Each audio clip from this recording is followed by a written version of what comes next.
morning mga kabahaw. Yan, magandang umaga po sa inyo lahat. And happy Friday.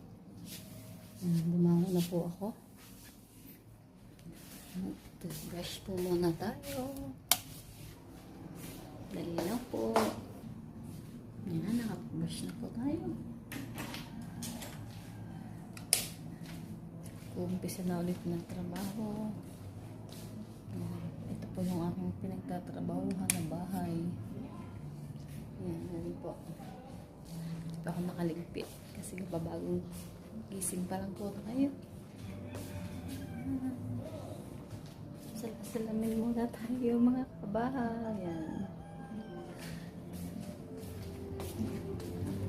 May nagsusumba dito mga kabahay. Yan. Tuwing Friday ito.